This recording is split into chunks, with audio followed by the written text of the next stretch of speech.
Looks empty, he said, climbing in. The key was in the ignition, so he turned it, but nothing happened. Dead, he announced. Somebody nicked it and dumped it, Ginger concluded, growing bored already and giving one wing a kick. Rick had unzipped his fly and was urinating against a clump of ferns. Piss is good for nettle stings, Alan informed him, receiving a single raised finger in response. Jimmy had gone to the back of the car and was pressing the release button for the boot. It opened an inch, then stuck. Help me out, he commanded Ginger, the pair of them flinching as the rear window shattered. They turned toward Rick, who had thrown the stone and was now grinning as he brushed dirt from his hands. Fuck's sake, Jimmy yelled. Let's get out of here, Rick replied. Ginger was peering through the hole in the glass. Something's in the back, he announced, waiting until the others had joined him. Looks like a skeleton, Alan offered. Must be a joke or something, Rick said. Doesn't look real to me. Does it look real to you? What does a real one look like, Professor? Jimmy shot back. He was taking photos with his phone. The others dug out their own phones so they could do the same. It's got hair, Ginger said. Hair in a shirt. We should hoof it, Rick suggested. Leave it for someone else to find. He turned away and started scrabbling up the slope. What are you waiting for? He called back down to the others. Ginger and Alan were looking at one another, trying to decide. Then they heard Jimmy's voice and turned towards him. He had his phone pressed to his ear and was asking to be put through to the police.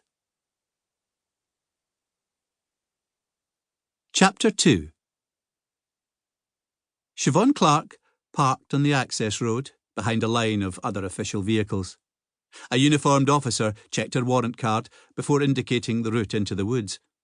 She opened the back of her Vauxhall Astra and swapped her shoes for a pair of Wellingtons. Very wise, the uniform said, studying his own mud-caked footwear. Not my first time, Clarke informed him. The back doors of the scene of crime van were open, a technician rummaging for something they needed. Is Hadge in charge? She asked, receiving a nod of confirmation. She gave a nod of her own and kept moving. Hadge Atwell was as good a crime scene manager as Police Scotland had. Clarke's phone vibrated in her hand, an 0131 number. There was just enough signal, so she answered. Hello? Silence at the other end. She checked the screen. Call ended.